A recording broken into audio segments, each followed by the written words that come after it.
Olá, boa noite. O estado pode registrar até 100 mortes diárias por Covid-19. O alerta do secretário estadual de Saúde. 88 pessoas estão esperando por leitos de UTI e recebem atendimento do SAMU. As restrições para o funcionamento do comércio nas 37 cidades em risco extremo para a Covid-19.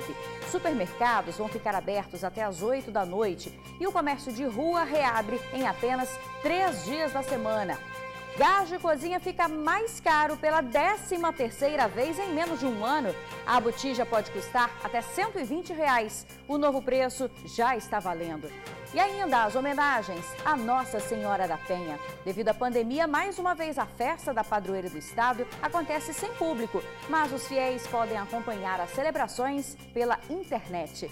Fique com a gente, o TN2 já está no ar.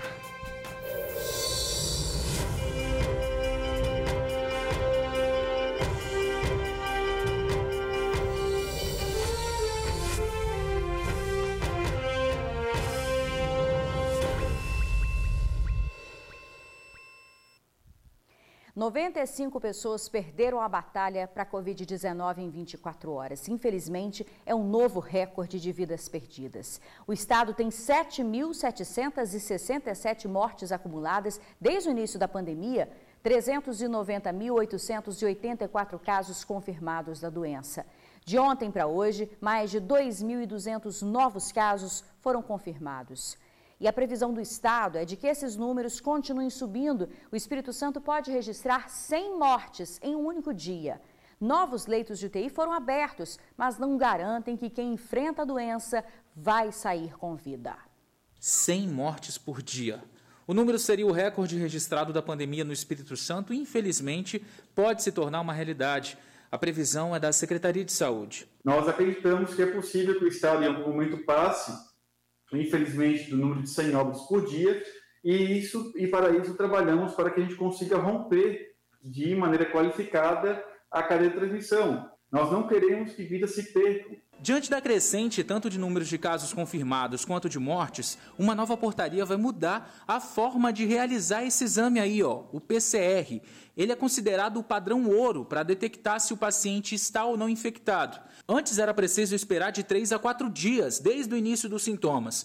Agora, com mudança, o teste será realizado aos primeiros sintomas gripais apresentados. Deverá realizar o teste de antígeno no momento da consulta. Caso o teste de antígeno já apresente um resultado positivo, já se procederá com a indicação da testagem de seus contatos mais próximos. Ao paciente será determinado o seu isolamento. A ideia é testar muito mais e aumentar as chances de descobrir se o paciente está infectado. Até porque em 80% dos casos, os sintomas são leves. A testagem vem diante de um momento que a ocupação de leitos no Espírito Santo está ultrapassando os 90% diariamente. Atualmente, 5 pacientes estão na fila em busca de um leito intensivo na central de regulação. Mais de 80 estão recebendo atendimento pelo SAMU.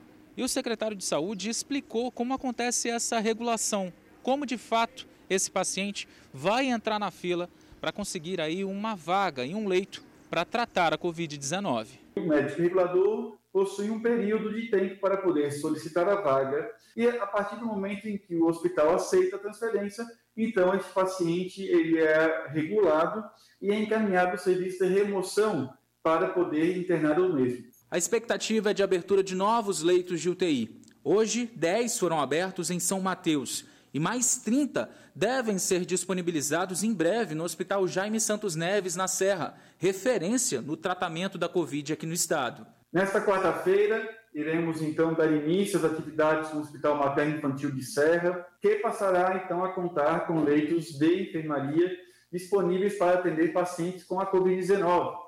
Diante de tantos altos e baixos, há mais de um ano convivendo com a doença, tem muita gente que deve estar cansada, né? E segundo o próprio secretário de Saúde, esse cansaço não pode se tornar negação. A Covid, gente, está aí e não escolhe endereço, sexo, situação social. Tanto que um relatório do Ministério Público do Estado apontou que de maio do ano passado até o último dia 15 de março, mais de 1.680 pessoas em situação de rua testaram positivo. Dessas, 35 morreram. Então, Além daquele mantra que você já conhece, máscara, higienização, não aglomerar, vale deixar claro que o vírus existe sim e ele está em qualquer lugar. É tanto que a gente vê no painel de leitos, a ocupação se mantém acima de 90%. Veja aqui comigo. A taxa de ocupação de leitos de UTI aqui no Espírito Santo está em 93,63%. Aqui na região metropolitana está em 94,44%. Existem hoje 36 leitos de UTI disponíveis na Grande Vitória, segundo o painel de leitos. Na região norte existem apenas 3, porque a ocupação está em 96%. Infelizmente, nem todos os que fazem o tratamento conseguem sobreviver ao coronavírus, né? Uma professora de Guarapari morreu aos 49 anos, vítima da Covid-19. Patrícia Marques estava internada desde o dia 17 de março e na última semana foi entubada com 80% do pulmão comprometido. Segundo a família, ela não tinha comorbidades e também não estava respondendo ao tratamento. Patrícia era professora da rede municipal, atuou como pedagoga em várias escolas públicas e particulares. Ela trabalhava na área da educação há mais de 30 anos. Toda a família dela pegou o coronavírus, a mãe dela, os filhos também, mas infelizmente ela não se recuperou. Segundo a família, será feita uma homenagem de despedida com uma carreata que sairá da pracinha do aeroporto às 9 da manhã de amanhã até o Parque Paraíso, em Guarapari, onde acontecerá o sepultamento às 10 horas da manhã. Com os leitos ocupados, as medidas de restrição do comércio ficam mais rígidas. 37 cidades estão hoje em risco extremo para a transmissão do coronavírus, incluindo aqui a Grande Vitória. Com isso, o comércio funciona 3 dias da semana. O novo mapa de risco está valendo e 37 municípios, incluindo toda a Grande Vitória, agora estão em risco extremo.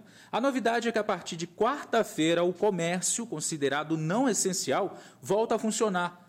O horário de 20 horas agora é um horário limite para as atividades econômicas. Até supermercados que são considerados essenciais terão que funcionar até 20 horas. Só estando fora desse limite as farmácias. As lojas poderão abrir as portas durante 3 dias na semana durante essa classificação. O comércio não essencial agora pode abrir às quartas, quintas e sextas-feiras, em especial no horário de 10 às 18 horas, quando o comércio de rua. Quando o comércio de shopping, para desencontrar o horário de entrada dos funcionários, ele começa meio-dia e vai até às 20. E horário de restaurantes até 16 horas. Mas na modalidade delivery pode a todo tempo, é uma recomendação inclusive. Em meio ao novo mapa, o transporte público permanece suspenso. O Transcol continua a rodar na região metropolitana, atendendo somente os profissionais da saúde. Os ônibus municipais continuam sem funcionar. A novidade fica por conta dos coletivos intermunicipais que voltam a rodar, só que com metade da capacidade. Se o comércio não essencial, se o comércio como um todo ou o serviço quiser funcionar, o empregador terá que arcar com esse deslocamento. Só a partir da próxima semana retornaremos ao fluxo normal de ônibus. Depois de 18 dias de quarentena, o Espírito Santo volta a utilizar a matriz de risco para classificar as cidades no mapa de contágio. Essa matriz ela leva em consideração diversos fatores, entre eles a média de mortes causadas pela Covid e também o percentual de ocupação de leitos de UTI. Com somente 2 cidades em risco moderado, os demais municípios em risco alto e extremo permanecem nessa classificação por 2 semanas. Diante de algumas flexibilizações, a epidemiologista comentou o que pode acontecer a partir de agora. Nesse momento que nós estamos nessa grave crise sanitária, não só o Espírito Santo, como o Brasil inteiro, inclusive com um colapso, uma falta de insumos, de medicamentos, é bastante temerário essa adoção dessa medida nesse momento, porque vai impactar a vida de vários trabalhadores que terão aí que se deslocar pela cidade, ainda no momento sem transporte, mas depois com o retorno do transporte, ainda em condições muito ruins, de muita aglomeração. Se você precisa sair pelo trabalho ou por uma outra condição que você precisa estar presencialmente nesse local, redobre a sua atenção. Para saber como fica o funcionamento do comércio na sua cidade, basta acessar es.gov.br. 3 freios do Convento da Penha testaram positivo para o coronavírus. Um deles está entubado na UTI há 10 dias. O frei Luiz Flávio Adame Loureiro foi internado no último dia 21, depois de apresentar sintomas de gripe. Dias depois foi transferido para a UTI, onde segue entubado e o quadro geral estável. Já os freis Paulo César e Paulo Roberto também precisaram de atendimento hospitalar, mas sem gravidade. Eles estão internados para serem acompanhados mais de perto pela equipe médica. A Fraternidade do Convento da Penha pediu orações e reforçou a importância das medidas de prevenção. Vamos falar então de vacinação, gente, saber como é que anda a imunização aqui no Espírito Santo. No painel vacina a gente tem os dados, olha só.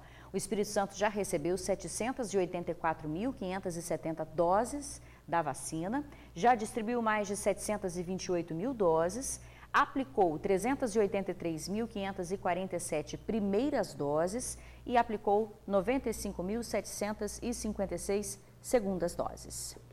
A seguir, prepare o bolso, o gás de cozinha vai ficar mais caro de novo. A gente já volta com todos os detalhes. O gás de cozinha vai aumentar mais uma vez. Uma péssima notícia no momento tão crítico para inúmeras famílias, né? Com um reajuste de 5%, a botija pode custar até R$ 120. Este é o 4º reajuste seguido anunciado pela estatal neste ano e o 13º aumento consecutivo desde maio do ano passado. Atualmente, o valor da botija varia entre R$ 90 e R$ 100. A Petrobras afirmou que o preço é influenciado por 3 fatores: a variação do dólar, os impostos federais e estaduais, além dos custos e lucros das distribuidoras e revendedoras. E sobra para o consumidor, né? Olha, ainda não foi encontrado o segurança que desapareceu durante um passeio de barco na Baía de Vitória. Ele estava com mais 3 pessoas, o barco virou. O segurança, que não sabia nadar, foi o único que não foi resgatado. O Corpo de Bombeiros fez buscas durante a tarde. À tarde, uma equipe de mergulho do Corpo de Bombeiros pediu que o tio de Bruno, que estava no barco, mostrasse o local onde eles caíram da embarcação. Uns amigos seguiram eles em outro barco e foram para o outro lado da ilha Doutor Américo Buais. No pier, na prainha de Santo Antônio, amigos e parentes aguardando ansiosos. Pensa em tentar encontrar ele, né? Porque desde ontem nessa situação, e a gente não vai desistir dele, a gente só vai sair daqui quando a gente encontrar ele. Ao voltar e ainda sem notícia, Dilson estava abalado e preferiu não gravar a entrevista. Depois a gente fala, porque ele não está funcionando, eu vou falar com ele depois. Pela manhã, ele conversou com a repórter Vanessa Calmon. O senhor falou que chegou a afundar umas 3 vezes? 3 vezes. Na 4ª vez, entendeu, que eu senti que eu estava coisando em alguma coisa, que eu fui ver, era o barco, entendeu? Aí segurei e gritava, porque a gente estava muito distante para lá, entendeu? Nada, entendeu? Aí quem respondia era a outra enfermeira, a amiga dele, né? Pedindo socorro também, socorro, e meu sobrinho nada. De acordo com a família, Bruno Bolonha José, de 27 anos, saiu de casa no bairro Expedito, em Cariacica, para fazer esse passeio. Ele chegou a gravar este vídeo quando parou em uma ilha. O grupo estava neste barco que virou quando eles voltavam do passeio. Segundo os familiares, Bruno, que é mecânico, adora pescar nos finais de semana e neste domingo à tarde convidou o tio e 2 amigas para um passeio. Ele nem teria intenção de pescar. E foi na volta, às 9 horas da noite, que o barco virou. Os outros 3 conseguiram se salvar, mas ele desapareceu na água. Bruno mora com a mãe e a irmã Amanda. Ele tem 4 filhos. A irmã lembra o jeito aventureiro dele e não perde a esperança de encontrá-lo com vida. Sabia nadar? Não sabia nadar. A preocupação só aumenta. Sim. E quanto mais o tempo passa, mais preocupada a gente fica, né? Olha, as buscas foram encerradas hoje, mas continuam amanhã. Foi condenada a 13 anos de prisão a professora que matou uma mulher grávida por ciúmes. O caso aconteceu em dezembro de 2016. Samanta Novaes da Silva entrou no apartamento da esteticista Gleice Kelly dos Santos Nicolau, na Praia da Costa, e a matou com facadas. A vítima estava grávida e o bebê também morreu. Na época, a professora se apresentou à polícia, disse que teria tido uma crise de ciúmes. Samanta era casada e não gostava da relação extraconjugal do marido com a esteticista. Ela está presa no Centro Prisional de Cariacica desde dezembro de 2016. Agora, após júri popular, saiu a decisão. A professora foi condenada a 13 anos e 7 dias de prisão em regime fechado. A defesa ainda vai conversar com a família para decidir se vai recorrer dessa sentença. 3 crimes estão sendo investigados pela Polícia Civil, 1 em Cariacica e 2 em Vila Velha. Dona Luzia de Oliveira Azevedo, de 68 anos, havia saído de casa para comprar tempero quando foi atingida no pescoço por uma bala perdida. O crime aconteceu no bairro 1º de Maio, em Vila Velha. Segundo a polícia, os tiros que atingiram a idosa teriam sido disparados por criminosos que passaram na rua atirando. Os bandidos estariam em um carro. A idosa chegou a ser socorrida por familiares, mas morreu após dar entrada no hospital. Além dela, outros 2 homens foram baleados e socorridos. Ainda em Vila Velha, um homem de 27 anos foi morto com vários tiros. Ele estava com um filho de 2 anos no colo quando foi atingido pelos disparos. O crime aconteceu no bairro Cobilândia. O homem teria ido ao local para pagar uma dívida e acabou morto por criminosos que estariam em um carro. A criança, por sorte, não foi atingida pelos disparos. Em Cariacica, um homem identificado como David Augusto Ferreira Ramos foi assassinado a tiros no bairro Itanguá. Ele estava de moto. Mesmo ferido, ainda tentou procurar ajuda, mas acabou sofrendo um acidente. A moto bateu em um poste. Moradores chamaram o SAMU, mas quando os médicos chegaram ao local, viram que o jovem estava morto e com várias marcas de tiros. A Polícia Civil foi acionada e investiga o caso. O número de acidentes caiu durante a Semana Santa deste ano, de acordo com o balanço da Polícia Rodoviária Federal. Foram registrados 23 acidentes, com 19 feridos e 1 morte. No feriadão, foram registradas ainda 1.402 infrações de trânsito e 893 veículos foram abordados. 77 foram recolhidos por estarem sem condições de trafegar. E 447 motoristas foram autuados por infrações de ultrapassagem indevida ou também em locais proibidos. Na Semana Santa do ano passado, foram registrados 24 acidentes, com 26 feridos e 2 óbitos. A seguir, pelo 2º ano devido à pandemia, a Festa da Penha é online e leva mensagens de fé e esperança. A gente já volta. Hoje é o 2º dia do 8º da Festa da Penha, a maior festa religiosa do estado, em homenagem à padroeira do Espírito Santo. Ao contrário de outros anos, o campinho do convento continua vazio devido à pandemia, mas as mensagens de fé e esperança continuam aquecendo os corações dos católicos. A missa do 2º dia do 8º da Festa da Penha foi mais uma vez sem a presença dos fiéis. Em nome do Pai, e do Filho, e do Espírito Santo. Mas a celebração pode ser acompanhada online, por isso toda a estrutura foi montada para a transmissão ao vivo. A ideia é que as pessoas participem ativamente, sem sair de casa, do conforto, da segurança do seu lar, possam estar em sintonia com a Festa da Penha, com a devoção, com tudo de bom que nós celebramos nestes dias, nesta festa que faz parte do imaginário, do carinho do povo capixaba. Normalmente, nessa época do ano, as missas são celebradas aqui no campinho do convento, justamente para atender um número maior de fiéis. E olha que durante os 9 dias de Festa da Penha, mais de 2 milhões de católicos participam da programação. Mas este ano, a orientação é ficar em casa, acompanhar tudo, mas através das plataformas digitais. Os fiéis podem acompanhar a programação pelas redes sociais do Convento da Penha. O Facebook é o Penha Convento, o Instagram, @Convento da Penha, ou pelo canal no YouTube. A festa da padroeira dos capixabas é considerada um dos maiores eventos religiosos do estado, mas pelo 2º ano consecutivo, a programação começou e vai terminar assim, à distância.